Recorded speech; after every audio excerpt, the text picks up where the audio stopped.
Hello दोस्तों, स्वागत है आपका हमारे YouTube channel move on study with team में।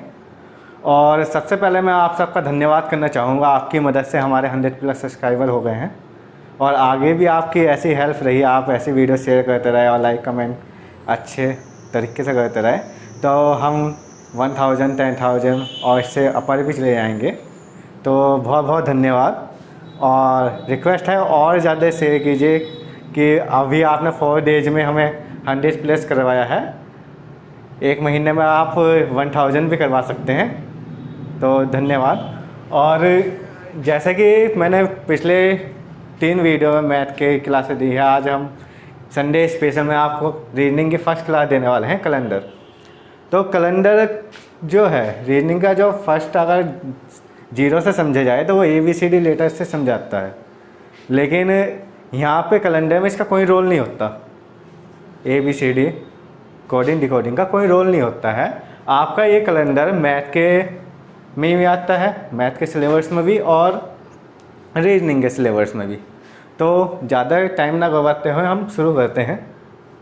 तो देखिए कैलेंडर, सब कैलेंडर के बारे में आप क्या क्या जानते हैं कि हाँ भाई 12 महीने होते हैं, हर टाइप का कैलेंडर होता है, लेकिन हमारे जो क्वेश्चन पेपर में आता है वो इंग्लिश कैलेंडर ही आता है जो चलता है। न्यू ईयर वाला जो 365 दिन और ये संवत वाले जो होते हैं, विक्रम संवत, ये हमारे हिंदू कैलेंडर होते हैं।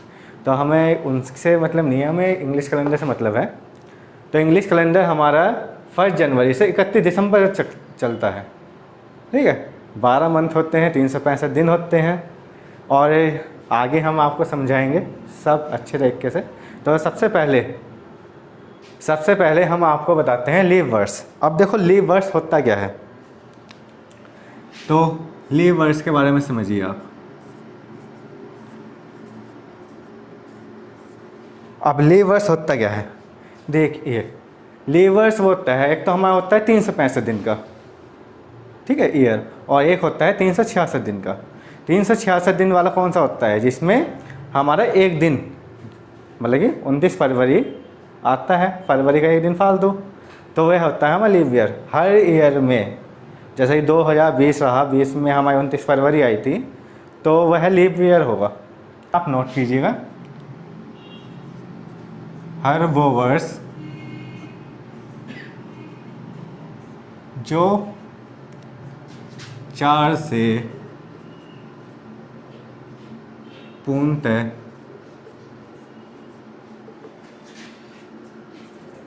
विभाजित हो जाए उसे लीप वर्स कहते हैं। और हर वो शताब्दी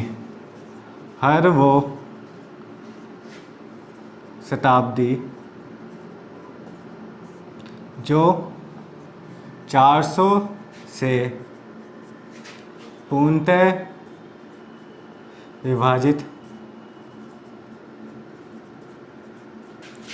हो जाए उसे लीप शताब्दी कहते हैं।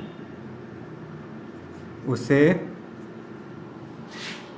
लीप शताब्दी कहते हैं। अब यहाँ पर शताब्दी का मतलब होता है 100, मतलब 2 0 वाली, ठीक है।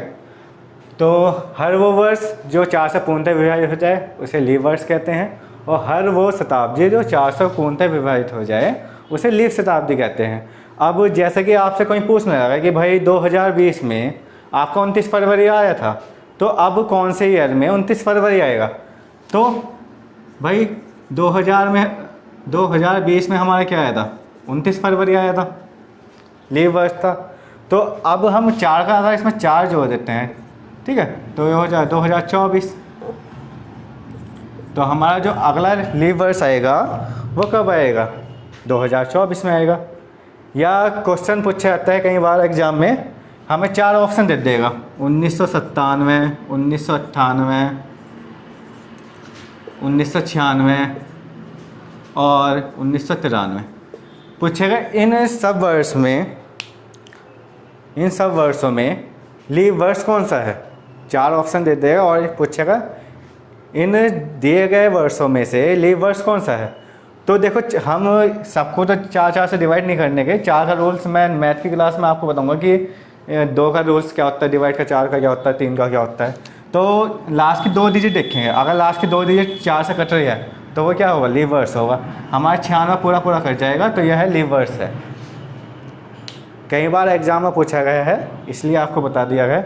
अब हमने लीव वर्ड्स पढ़ा है, अब आगे मैं बताता हूँ आपको लीव शताब्दी। अब लीव शताब्दी का यूज़ क्या होता है। अब देखो यहाँ पर 2000 है, 2020 है। अगर हम निकालने लगे कि हाँ लीव शताब्दी, तो हम यहाँ तक जो निकाल लेंगे हम इसको सीधा 400 से डिवाइड करेंगे। 400 से डिवाइड करें तो 2000 हमारा पूरा गया, बचा कितना 20। 20 को 4 से डिवाइड कर दो, ठीक है, पता चल जाएगा लीव शताब्दी नहीं। चलो इसको छोड़िए, अभी ब्रेक कीजिए, अभी आगे इसको समझाएंगे। आगे जब क्वेश्चन होंगे आप अच्छे से समझेंगे। तो इसके बाद हम आपको बताते हैं साधारण वर्ष। अब अगला होता है साधारण वर्ष।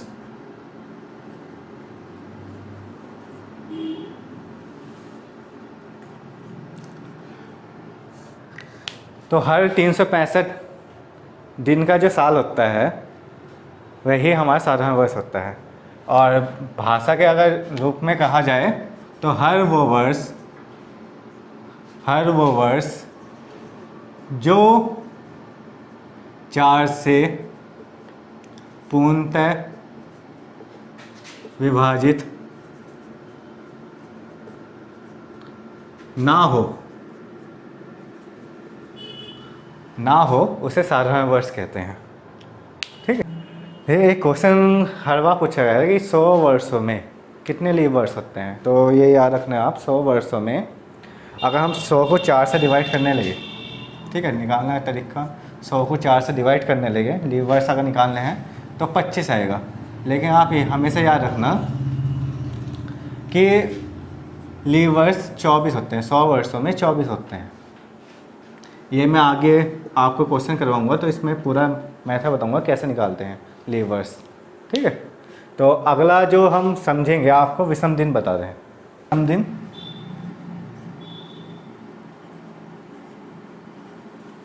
विषम दिन क्या होता है, दिनों को सप्ताह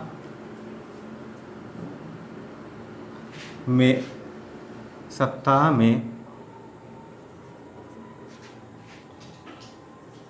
दिनों को सप्ताह में बदलने के बाद जो दिन शेष बचते हैं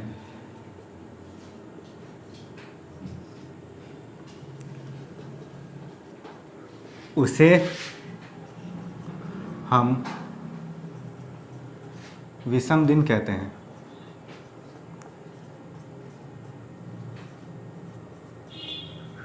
ठीक है। अब एग्जाम्पल के तौर पर ले लिया हमने कि माना हमारे पास 51 डेज हैं, ठीक है, 51 डेज। तो पूछना लगता है कि 51 दिनों में कितने विषम दिन होंगे। तो हम क्या करेंगे, सीधा 7 से भाग कर दो। 7 से भाग करा, 7 7 49, कितने 2 दिन बचे। जो 2 दिन बचे हैं, ठीक है, जो 2 दिन शेष के बचे हैं वही हमारे क्या होंगे, विषम दिन होंगे।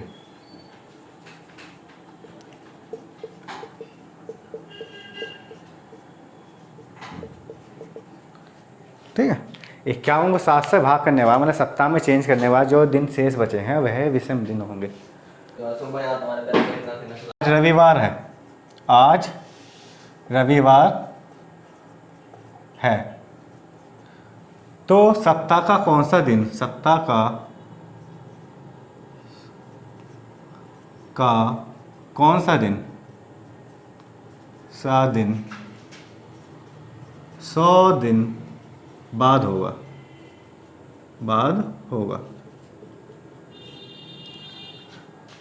तो आज रविवार है तो 100 दिन बाद कौन सा होगा। सीधा अगर हम सप्ताह में चेंज कर दे रहे हैं, हर 7 दिन बाद रविवार आएगा। तो देखेंगे 100 दिन है हमारे, 7 साल का भाग करा हमने, तो 7 एकम 7, तो 7 एकम 7 और बचा कितना 3 बचा, और 0 का 0 उतार दिया, 7 चौक 28। तो हमारे कितने दिन शेष बचे, 2 दिन शेष बचे। तो 2 दिन क्या हो गए जो शेष बचे हैं। तो हर इतने दिन तक जहाँ तक ये हमारा कटा है, ठीक है, 14 सप्ताह बन गए हैं, वहाँ तो हर सप्ताह इतवार ही रहेगा। लेकिन अगर रविवार में 2 दिन और जोड़ दिए तो कौन सा दिन होगा, रविवार में 2 दिन और जोड़े तो हमारा कौन सा आ गया, मंगलवार आ गया। सप्ताह का कौन सा दिन 100 दिन बाद होगा, मंगलवार होगा। एक नॉर्मल क्वेश्चन आपके एग्जाम में और पूछा जाता है कि विषम दिनों की अधिकतम और न्यूनतम संख्या कितनी होती है। जो विषम दिन आपके होते हैं, विषम दिन की मैक्सिमम और मिनिमम संख्या कितनी होती है। देखो मैक्सिमम जो होती है वो 6 होती है, और मिनिमम जो होती है वो 0 होती है। कैसे होती है ये हम आगे बताएंगे अभी आपको। यहाँ तक तो आपके समझ में आ गया है। अब आगे देखिए, अगर मैं कहता हूँ कि लीव वर्ष और साधारण वर्ष में कितने कितने विषम दिन होते हैं। तो लीव वर्ष में हमें पता है भाई 366 डेज होते हैं, और साधारण वर्ष में 365। हम इसको भी 7 से भाग कर देंगे, 7 से भाग करा, 7 पंजे 35, कितना बचा, 1 बचा, 6 उतारा, और फिर 2 बार गया, 14 आ गया, और आपका कितने आ गए, 2 विषम दिन। ठीक है, यहाँ लिख देता हूँ 2 विषम दिन। और 365 में कितने होंगे, फिर 365 में 1 विषम दिन होगा। सेम यही करना है, 7 से भाग करा, 52 यहाँ आ जाएगा आपका, और 35 यहाँ आया, इसको उतारा, 5 यहाँ, 1 यहाँ, 14 यहाँ, तो 1 विषम दिन। तो इससे आपको ये भी पता चल गया एक साल में कितने सप्ताह होते हैं, 52 सप्ताह होते हैं। ठीक है, तो याद रखना, ये बार बार निकालने की ज़रूरत नहीं है। लीव वर्ष में 2 विषम दिन होते हैं और साधारण वर्ष में 1 विषम दिन होता है। आगे आपके क्वेश्चनों में काम आएगा ये। तो नेक्स्ट क्वेश्चन देखते हैं। ये तो आपका सिंपल पता चल गया कि हाँ लीव वर्ष साधारण वर्ष। अगर आपको सीधा सीधा कह दिया जाए कि 1900 वर्षों में कितने विषम दिन होंगे। अब 1900 वर्षों में इसको हम 4 से डिवाइड तो नहीं करने पहले, या 7 से नहीं करने, या 19 वर्ष आ गया। अब 19 वर्षों को पहले दिनों में चेंज करना पड़ेगा। ऐसा इतना लंबा प्रोसेस तो हमें करने की ज़रूरत नहीं है। तो करने के लिए क्या करें, ठीक है, तो पहले यहाँ इधर समझिएगा जो मैं समझाना चाह रहा हूँ। पहले 100 वर्षों में निकाल देते हैं हम। 100 वर्षों में अगर हमें पता चल गया तो हम 1900 वर्षों को निकाल देंगे। तो पहले समझ लीजिए, आगे वो आपको काम आएगा। तो 100 वर्षों को निकालना हमने, ठीक है, 100 ईयर लिख देता हूँ आपको। तो 100 ईयर में मैंने कितने बताए थे आपको, लीप ईयर कितने बताए थे, लीप ईयर और साधारण। ठीक है, लीप ईयर मैंने बताया था आपको 24। अगर ये 24 है तो बचे कुछ क्या होंगे, साधारण वर्ष होंगे। अभी आपने निकालना है कि भाई 24 अगर वर्षों 24 वर्ष है तो लीप ईयर में कितने विषम दिन। तो लीप ईयर में कितने विषम दिन, एक लीप ईयर में 2 विषम दिन। तो 24 गुना 2 तो कितने आ गए हमारे, 48 आ गए। तो 48 क्या आ गए, ये विषम दिन आ गए। और यहाँ पे एक साधारण वर्ष में कितने विषम दिन, 1 विषम दिन। तो 76 मल्टीप्लाई 1, तो यहाँ पे कितना आ गया हमारे, बराबर करा। तो यहाँ पे हमारे 76 विषम दिन, विषम दिन या ओड डेज कह सकते हैं। दोनों को प्लस कर दिया, 76 प्लस 48 बराबर कितना आ गया, 8 6 14 का 4, और 7 4 11 और 1 12, 124 आ गए। तो 124 दिन आ गए हमारे पास टोटल। ठीक है, अब 124 दिन को हम क्या करेंगे, 7 से भाग कर देंगे। तो 7 एकम 7, ठीक है, और 7 एकम 7 आया, बचा कितना 5, 7 7 और 49, तो आ गया हमारा 5। तो 100 वर्षों में कितने विषम दिन, 5 विषम दिन। ठीक है,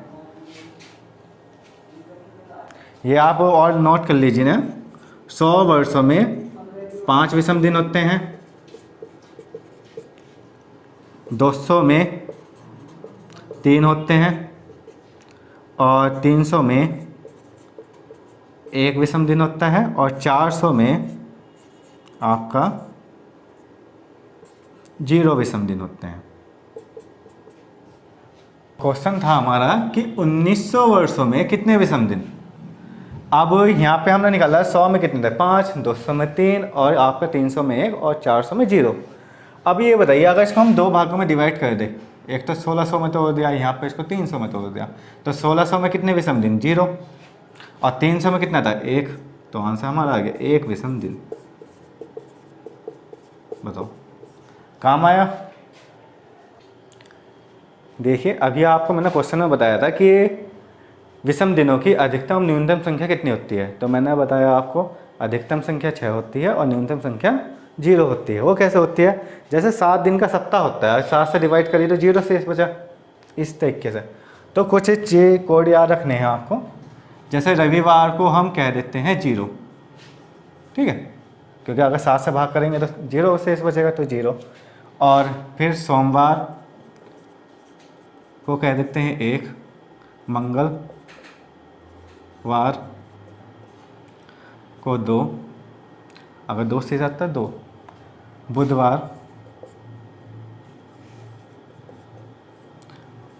को कह देंगे 3, गुरुवार या बृहस्पतिवार को कह देंगे 4, शुक्रवार को कहते हैं 5 और आपका शनिवार हो जाता है 6।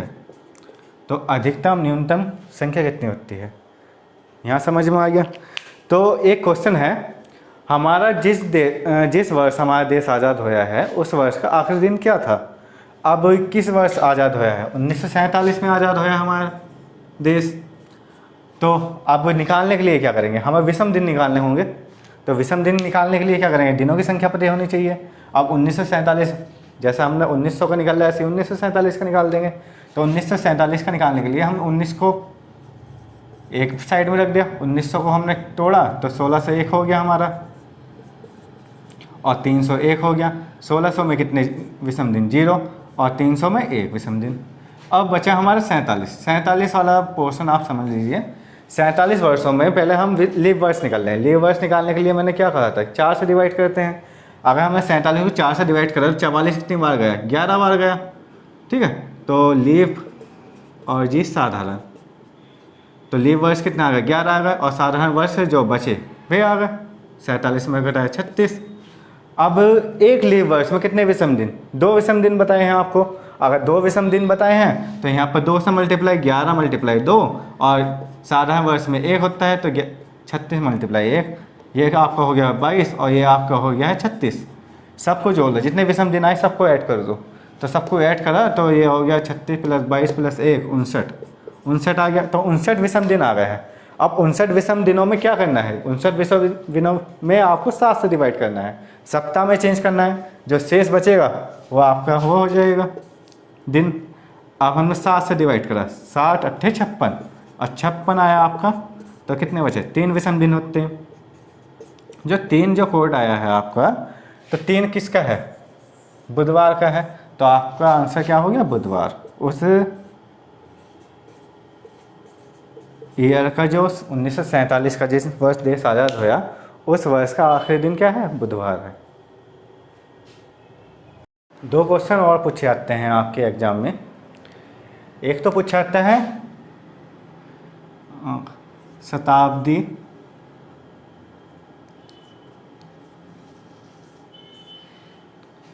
लीप वर्ष का आखिरी दिन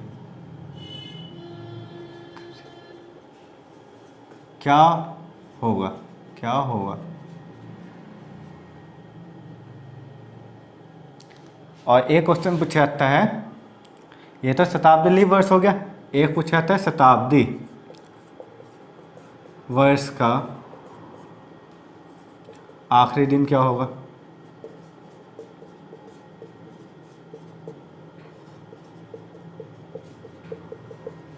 लोगों को अंतर समझ में आ गया। तो लीप शताब्दी वर्ष, ठीक है, शताब्दी लीप वर्ष या लीप शताब्दी वर्ष का जो आखिरी दिन होगा वो आपका होगा संडे। संडे या रविवार कह दीजिए। कहता हूँ सोमवार, बुधवार, शुक्रवार और जी शनिवार, सॉरी रविवार। ये 4 दिनों में से कुछ भी हो सकता है, या ये होगा या ये होगा या ये होगा या ये होगा। ठीक है, इसका कोड अगर 1 आया तो सोमवार होया, 3 आया तो बुधवार होया, और आपका 5 आया तो शुक्र, और 0 आया तो रविवार। 7 या 0 ही आएगा जब 7 से डिवाइड कर रहे हैं। ठीक है, तो इसका कोई कंफर्म नहीं होता है, इनके 4 दिनों में से एक होता है। ये 4 ऑप्शन हो जाएंगे आपके। क्वेश्चन ऐसा आता है कि शताब्दी वर्ष का आखिरी दिन क्या होगा। ठीक है, तो आखिरी दिन क्या होगा, लेकिन क्या नहीं होगा, क्या होगा मैं 4 ऑप्शन ज़्यादा नहीं होने का। तो क्वेश्चन में पूछता है लीप वर्ष का आखिरी दिन क्या नहीं होने का। तो क्या नहीं होने का 3 ऑप्शन आपको दे देंगे, एक ऑप्शन क्या दे देगा, इनमें से जो नहीं आ रहा वो दे देगा। ठीक है, तो इस तरीके से क्वेश्चन आते हैं, दोनों चीज़ याद रखना आप। तो कई बार क्वेश्चन पूछा गया है आपके एग्जाम में। 23 फरवरी 1997 को संडे है, तो 23 फरवरी 1998 को कौन सा दिन होगा। अब ऐसे क्वेश्चन जब आते हैं, देखो कुछ सॉल्व नहीं करना। अगर दिन सेम है, मंथ सेम है, डेट सेम हुई और मंथ से ही हो, बस ईयर में डिफरेंस है, ईयर में 1 साल का है, तो अगर सबसे पहले हमें देखना है कि दोनों ये जो वर्ष दिए गए हैं ये कैसे वर्ष हैं। अगर दिए गए वर्ष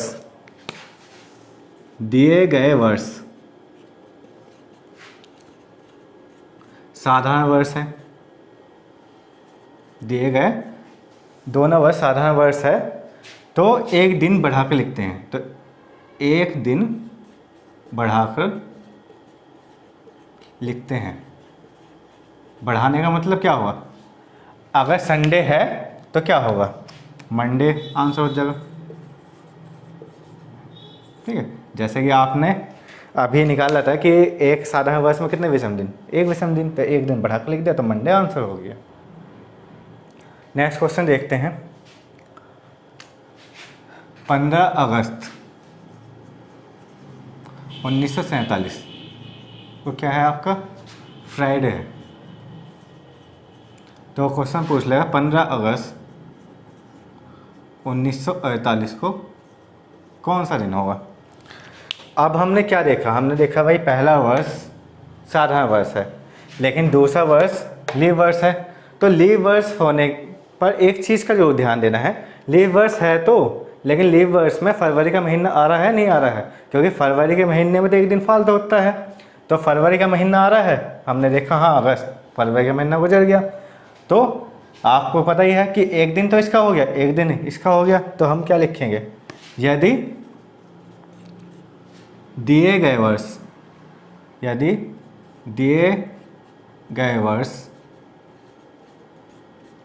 में एक लीप वर्ष हो, एक वर्ष, या कह देते हैं दिए गए वर्ष में लीप वर्ष हो, तो क्या देखना है, तो पहले देखना है फरवरी आई है या नहीं आई। ठीक है, फरवरी का महीना गुजर गया है तो अच्छी बात है, फरवरी का महीना भी आने पर पूरा गुजरना चाहिए। ठीक है, तो 2 दिन बढ़ा कर लिखते हैं, 2 दिन बढ़ाकर लिखते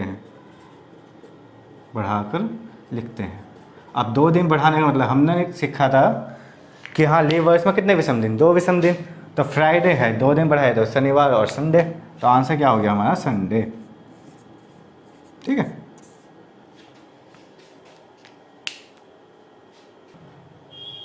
अब देखिए ये हमारा कौन सा साल चल रहा है, 2021 चल रहा है। अब 2021 चल रहा है तो हमारा 2021 में पहले 1 जनवरी को 2021 में कौन सा दिन था, फ्राइडे था। ठीक है, तो क्वेश्चन आएगा कि 31 दिसंबर 2021 को कौन सा दिन होगा? अगर ऐसा क्वेश्चन आए मतलब कि साल सेम हो और पहला 1 जनवरी और लास्ट में सिमिलर साल का पूछा है, पहला दिन और आखिरी दिन से कंपैरिजन करें, तो सिर्फ एक दिन भी नहीं लिखना है बढ़ा के इसमें। रुक जाए यार, तो ऐसा करो। अगर आपको क्वेश्चन आए 1 जनवरी 2021 फ्राइडे है और 31 दिसंबर 2021 को क्या होगा, तो जो दिन यहाँ होगा पहली तारीख को होगा वही दिन लास्ट में होगा, मतलब कि क्या होगा, फ्राइडे ही आंसर होगा, कुछ चेंज नहीं होने का। साधारण वर्ष का पहला दिन और आखिरी दिन समान होता है। साधारण वर्ष का पहला दिन और आखिरी दिन समान होता है।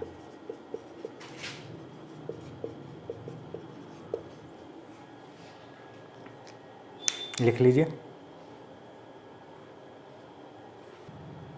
अगर क्वेश्चन आए, अब ये तो 2021 हो गया, अब 20 में जाते हैं हम, 2020 में। अब ये तो हमने निकाला साधारण वर्ष का, ठीक है। अगर बात आ जाए लीव वर्ष की कि 1 जनवरी 2020 निकला है जैसे हमारा, ठीक है। 2020 को क्या था, बुधवार था, ठीक है। तो या वेडनेसडे कह दो, तो 31 दिसंबर 2020 को कौन सा दिन होगा, मतलब आखिरी दिन कौन सा होगा। तो वहाँ पर क्या था, दिन समान था, यहाँ पे क्या होगा, एक दिन बढ़ा देंगे, ठीक है। अगर बुधवार है तो क्या आ जाएगा आपका, बृहस्पतिवार, ठीक है, या कह दो आप गुरुवार कह दो। तो यहाँ पर देखिए, यहाँ पर लिख लेंगे हम, यदि दिया गया वर्ष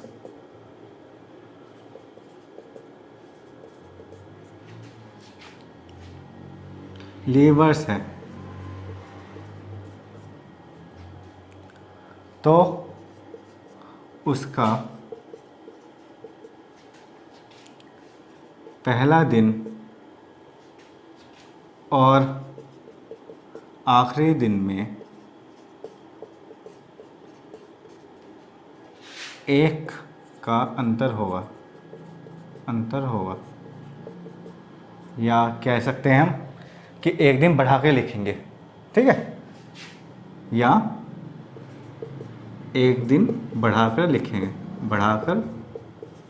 लिखेंगे। अब एक दिन बढ़ाकर क्यों लिखा, क्योंकि इसमें 29 फरवरी निकल चुका है। तो जैसे कि आज आपने सीखा है लीव वर्ष, साधारण वर्ष, विषम दिन और इनसे रिलेटिव क्वेश्चन। अगली नेक्स्ट वीडियो में हम समान महीना, समान वर्ष और पहले और बाद के क्वेश्चन और शॉर्ट ट्रिक, ठीक है। आप किसी की डेट ऑफ बर्थ जान के इसका दिन कैसे निकाल लेंगे, ये आपको सब सिखाया जाएगा। सबको देखो बिल्कुल ईजिली तरीके से बता रहा हूँ। शुरू में भी थोड़ा लेंथी लगेगा, लेकिन बाद में जब क्वेश्चन करवाए जाएंगे इस पर आपको लगेगा कि आप इतना फास्ट निकाल रहे हैं आंसर। सब कुछ एक वीडियो में कवर नहीं कर पाने का मैं, तो इसके लिए नेक्स्ट वीडियो लाई जाएगी जो बचा कुचा पार्ट रह गया है। तो अगली नेक्स्ट वीडियो में हम इसके आगे के क्वेश्चन देखेंगे और टाइप देखेंगे, क्वेश्चन टाइप। तो फिर से आपका धन्यवाद करना चाहता हूँ जो आपने 100+ सब्सक्राइब करे हैं। अब ये वीडियो आपके यूट्यूब चैनल पर डलेगी, अपलोड होगी, तो आपको इसको भी ऐसे ही प्यार देंगे हमारी वीडियो को, और ज़्यादा से ज़्यादा शेयर करेंगे, सब्सक्राइब करेंगे और कमेंट ज़रूर कीजिए। कमेंट से हम जो भी खामियां रह गई हमारी वीडियो में वो हम जल्द पूरी करेंगे। धन्यवाद।